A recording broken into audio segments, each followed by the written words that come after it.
You may have given birth to her, but you don't deserve to raise her, so stop calling yourself her mother. I heard that right in the middle of Thursday night. PTA at my daughter Lily's elementary school. The person who said it wasn't a teacher or the principal. It was my biological mother, Barbara. She walked straight up to the front desk, filed a concern report, and said loud enough for people nearby to hear, "Starting today, the school had to verify me every time I came to pick up my child." The whole room still smelled like coffee and fundraiser paper, full of little side conversations about field trip dates. And suddenly, I was the one who needed to be checked. My mother stood there calm, perfectly composed, exactly like the model parent everyone trusts. And me, the actual mother of Lily, was being looked at like one wrong move would mean I'd hurt my own kid. I didn't even think about arguing. I pictured Lily standing in the office with her backpack, looking at the door and asking, "Why isn't Mom here yet?" And then another thought hit. Worse than the first. If my own mother wanted to strip me of being a mom, how long had she been setting this up? And that's the story of Claire Donovan. If one day, right where your child goes to school every day, someone in your own family turns you into a risk with nothing but a piece of paper and a few words, how do you protect your child without turning yourself into their excuse? And I'm Stella. Before I keep going, what state are you listening from, and what time is it where you are right now? Comment and tell me. If you want to hear how Claire flips this around, hit like, subscribe, and stay to the end, because in the next 17 minutes, she doesn't raise her voice. But the entire room goes quiet. That night, I went to PTA over something small.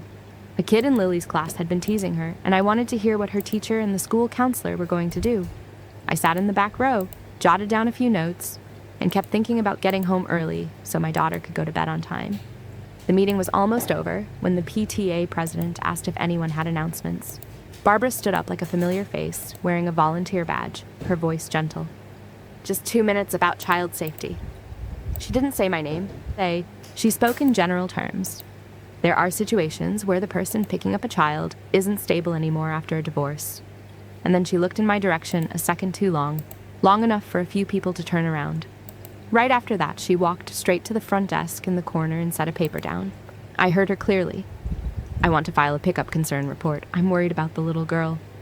I followed and asked the staff member, "Is there anything being filed under my child's name?"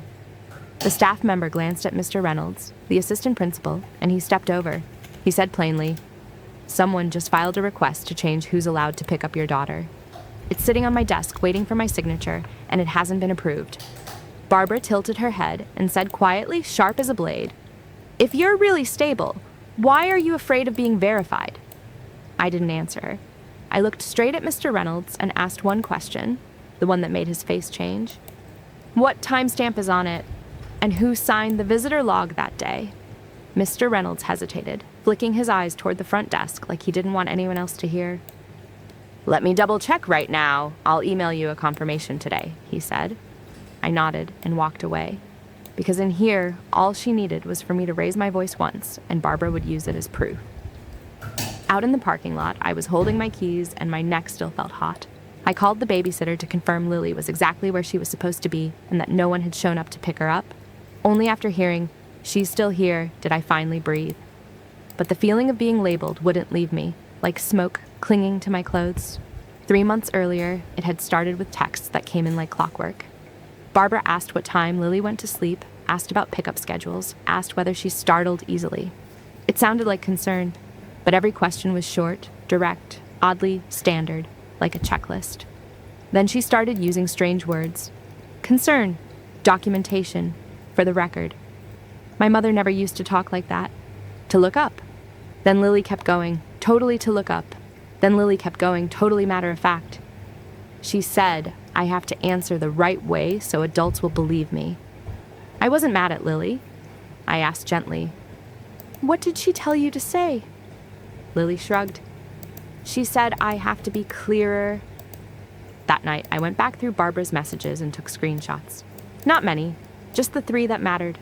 The one that read like a sleep check, the one that said, "We need to write this down," and the one that called me unstable after the divorce, like a diagnosis. I put them in a separate folder. I didn't send them to anyone. I just kept them. The next morning, I met with Ms. Patel, the school counselor. I didn't talk much. I showed exactly 3 screenshots and asked for the procedure. If an adult tries to pull the school into a family situation, how does the school handle it? Ms. Patel read them, looked up, and said slowly, each word clear, "When an adult uses case file language with a child, that's not family anymore. That's a campaign." I didn't sit there and vent. I opened my laptop right in the car and sent a short email to the school office, a records request, copies of any submissions related to contact information, who was authorized to receive information, and any concern notes in Lily's file. No emotion, no arguing, just paperwork. The next morning, an email arrived from the school office with a blunt subject line. Records request, status update. In Lily's file, a contact update and a FERPA release had been scanned into the system the week before, marked received/pending. Not approved, but sitting there like a hook. I asked one question: was it filed online or in person? A few minutes later, the front desk replied, in person. My throat went dry. I'd been working that day. I hadn't stepped foot in the school. I called Mr. Reynolds immediately. At 2:15 p.m., he opened his office door. No long speech. I put the email on his desk with the date circled in pen. "We reviewed lobby footage internally," he said first. I nodded. I didn't ask to see the video. I just needed the confirmation. He pulled out the visitor log, flipped to the right page, and set his finger on one line. Barbara Donovan, correct date, correct time, clear signature. The next question went straight to the wound. The signature on the form. Mr. Reynolds opened the scan and zoomed in on the signature field. The signature was clean in a way that felt wrong.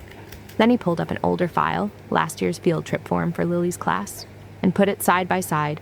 The two signatures matched perfectly, like they'd come from the same template. He pointed to the corner of the page and said firmly, "It's too perfect. Real signatures aren't that perfect." No more needed. This wasn't talk anymore. This was paper.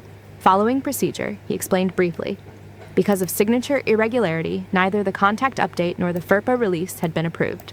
The pending status would stay in place until verification was done directly with the custodial parent. Then he lowered his voice slightly. Just having the form sitting in the system was enough for someone to spin a concern. I stood up and made one clear request. I needed a copy of the receipt showing the form was filed and the pending note, so I had a paper trail. Mr. Reynolds nodded and said he'd email it.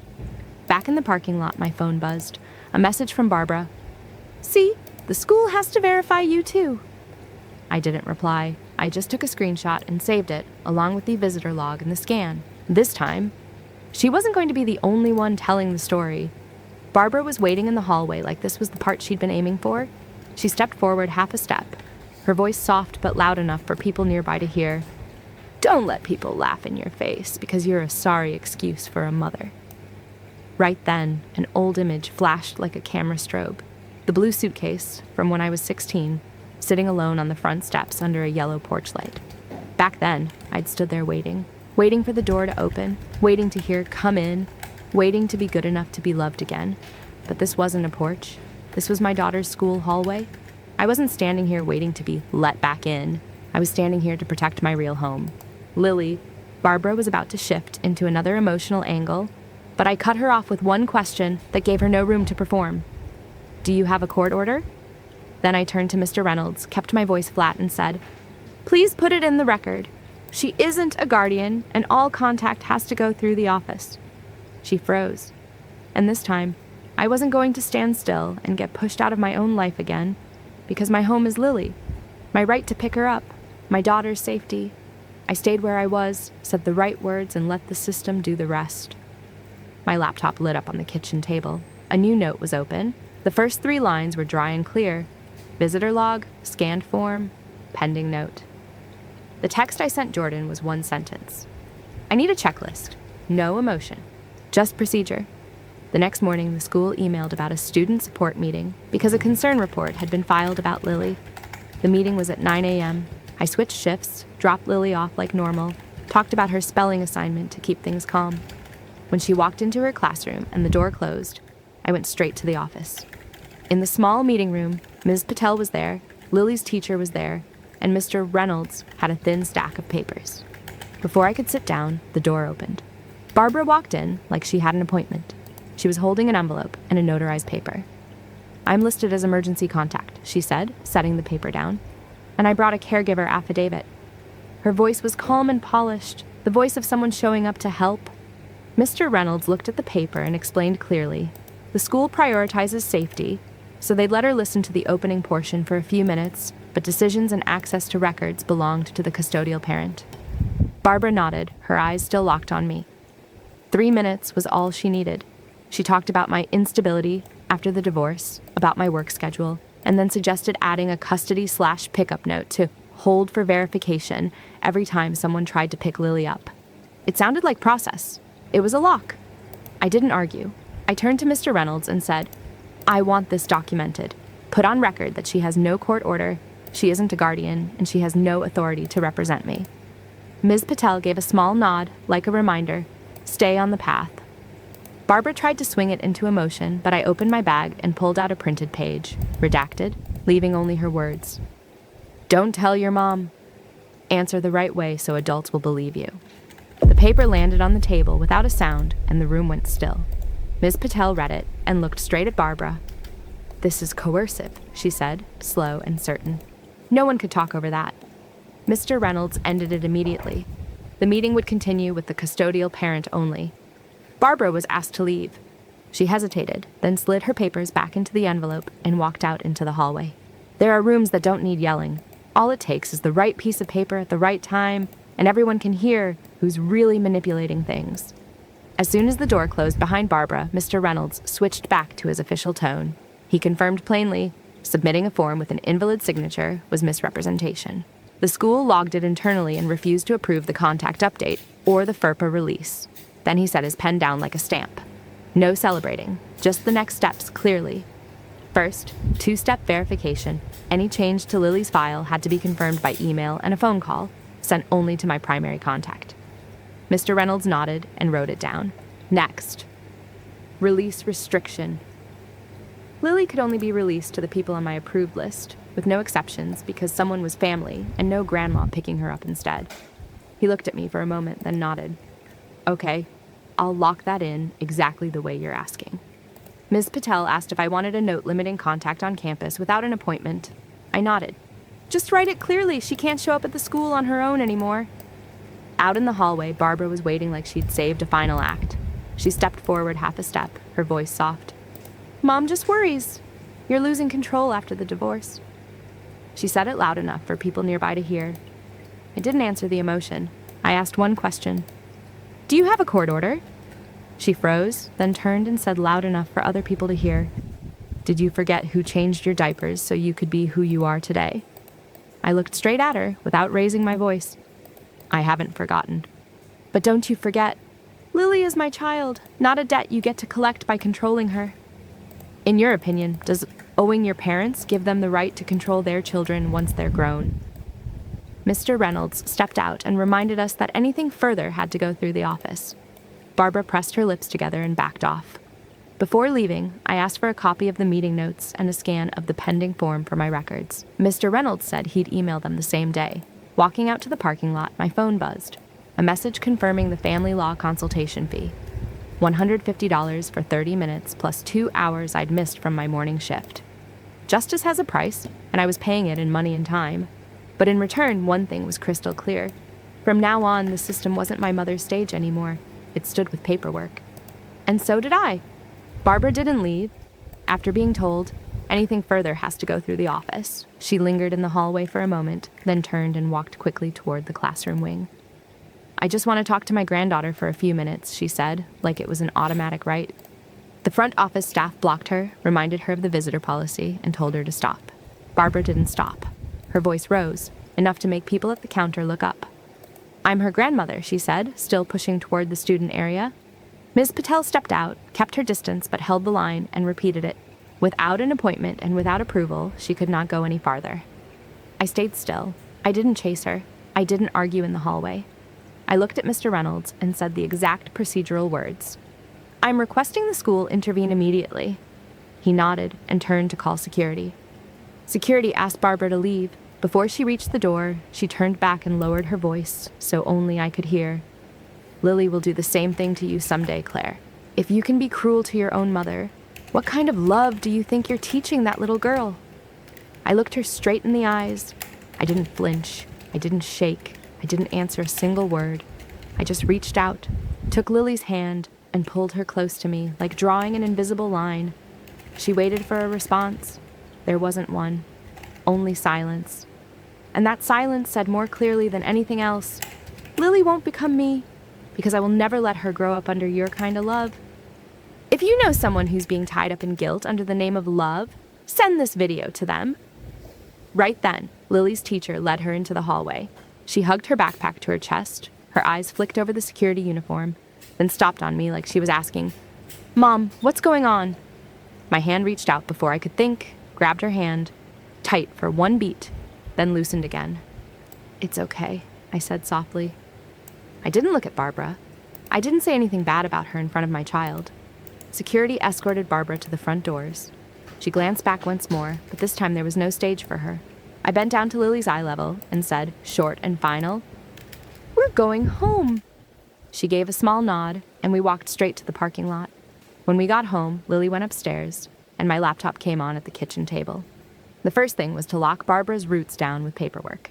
I emailed Mr. Reynolds and Miss Patel, short and clear, confirming the form's received/pending status, the two-step verification process for any changes, the release restriction for pickup, and the visitor restriction. No unscheduled campus contact. The email ended with one request: reply in writing to confirm for my records. Right after that, I filed an additional records request: the full scan of the pending form, the front desk receipt, and any system notes tied to the concern report. The less explaining, the better. I only needed what had timestamps. That night, Jordan called back. No emotions, just the goal. "Block contact and block the back door," I said. Jordan sent a checklist and a boundary notice template for a lawyer to review. The next morning, after consulting a family lawyer, I sent Barbara a clear boundary notice. She was not to contact the school, teachers, or the counselor about Lily without a court order. All communication had to go through me. The last line was short, but necessary. Any attempts to misrepresent Lily's records would be documented and sent to counsel. Next came the file update. I asked to remove Barbara as an emergency contact and to add, "Do not release student to this person," under the pickup restriction. Mr. Reynolds replied that he'd received it and would handle it that day. Around 3 p.m., the district portal sent a notice. Records request completed. The scanned file opened. The screen was bright white, black text lined up neatly, just like any other administrative form, until my eyes hit the line labeled relationship. My finger stopped on the keyboard, not because I couldn't read it, because it felt like someone squeezed my heart for a single beat. Grandmother wasn't there. In the relationship field, Barbara had written, guardian. Not grandmother, not family, not an accidental label. It was a deliberate word, a word meant to swap roles. I stared at those 7 letters until it felt like all the sound in the house had been pulled away. Lily's TV was still playing upstairs, but it sounded far off, like it was coming through a thick wall. In my head, there was only one sentence. She was rewriting my child's life with one line. My throat went dry. My hand dragged the cursor over that line, like I could force it to change if I looked closely enough. It didn't. It stayed guardian, neat and final, like a declaration. That wasn't a mistake. That was a challenge, a way of saying, Claire is just the one who gave birth. The one with the rights will be me. I opened an email, attached the scan, and sent it straight to my attorney. One line. She wrote, guardian, what do I do now? My attorney replied quickly, I'll draft paperwork so she can't contact the school on her own anymore, and we'll lock Lily's file down. If she keeps pushing, we take the next step. That's when it became clear. If I hadn't asked about the visitor log at PTA, that pending form could have sat there long enough to become her excuse every time she said, see, even the school has doubts. Say it enough times and it becomes truth in other people's eyes. I closed the laptop and went upstairs to Lily. She was still laughing at the TV. One thought passed through me, short and solid. Paperwork doesn't love anyone, but it doesn't betray anyone either. After I sent the boundary notice, my phone started buzzing. My aunt texted, you're going too far, and my uncle texted, she's just worried about the kid. In this town, all it takes is the label ungrateful daughter, and people don't feel the need to read what's actually in the records. I turned off notifications and set my phone face down on the table. If the word ungrateful makes something in you ache, drop a like, that's all. That afternoon, the attorney bill hit my email. $150 for the first consult, plus an added fee to draft a restriction guide if Barbara kept going. No one called it revenge. It felt like buying a new lock because someone still had the old key. And it still hurt, because my child's safety shouldn't be something you have to pay for just to have it respected. That night, after Lily showered, wrapped in a towel, she sat on her bed and watched me fold clothes. She hesitated, then asked the question I was most afraid of. Am I still going to see Grandma? Her voice was small, not accusing, just worried and curious. I sat down at her eye level and kept my voice normal. When there's a safe adult with you, and when Grandma follows the rules, I said. No extra commentary, no smearing, no. Lily blinked and gave a tiny nod, like she was filing away a new rule of the world. Then she asked one more short question. Is Grandma mad at me? I smoothed her hair and said, this is an adult problem. It's not your fault. That was all. Then I pulled up her blanket and turned off the light. I got into the driver's seat and the car door shut with a dry click. Both hands clamped the steering wheel until my knuckles went white. Then my breathing suddenly broke, like something squeezed across my chest. Tears spilled out, hot and soaked into my sleeve. No sobs, just the little tick of the dashboard clock in the dark. 1, 2, 3, exactly 30 seconds. I wiped my face, took a deep breath. My phone buzzed again. The screen lit up with a message from family, then went dark. This time I didn't flinch, and I didn't open it. My hand settled back on the wheel. The engine turned over, and the car rolled out of the lot, leaving the fear of a 16-year-old behind. There are victories without fireworks. Just a night that sleeps a little easier, and a morning where you still have to earn a living. A month later, an email from the school arrived, like a real period, at the end of a sentence. Mr. Reynolds confirmed Lily's file was clean. No pickup alert, no pending note. From now on, every change had to be verified through me with the 2-step process. Only a few lines, but when I finished reading them, my shoulders felt lighter. I still went to PTA. I still sat near the door, not because I was scared, but because I'd learned to always know my exit. Those meetings went back to class funds, bake sales, and field trips. No one said Barbara's name anymore, and most importantly, no one looked at me like a risk anymore. The school also sent a separate confirmation. My mother could not be on campus without an appointment and an administrator present. The price was my family snapping in ways I never would have pictured when I was 16. Some relatives went silent, some still texted, but their words kept a careful distance, like I'd disappointed them. I didn't argue. I didn't explain for pages. I just held the boundary where it belonged. I put the blue suitcase higher up in the closet, not to run, but as a reminder, there were days I stood outside a door and thought that was love. Now, love isn't the same thing as shrinking yourself so someone else can feel calm. I stopped trying to find the final answer to who was right or wrong. I chose what was real. Lily sleeping peacefully, her breathing steady in a dark room. And me, after a long time, hearing my phone buzz without my body curling inward. Boundaries aren't cruelty, they're adulthood, sometimes letting go of one version of family to protect a child's childhood. And I'm Stella. This video was created with the help of AI and edited by a human to offer reflection and education. It's a fictional story inspired by real-life situations and human experiences. The video doesn't encourage you to copy any actions in the story. Every family is different and safe. Legal choices should always come first. If there's one small gift the storyteller wants to leave you with, it's this. Don't wait until you're labeled the problem to start keeping your paperwork and holding your boundaries. Clarity can be a kind of mercy, for you and for the child. If you made it all the way here, thank you, truly. What state are you listening from? And what time is it where you are right now? Leave one line in the comments so I know where you are. If Claire's story hit close to home, hit like and subscribe so you can stay with me for the next stories. Turn on notifications so you don't miss the next video.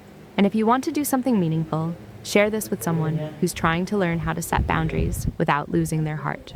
Thank you for staying to the very end. You just gave this story a place to be heard.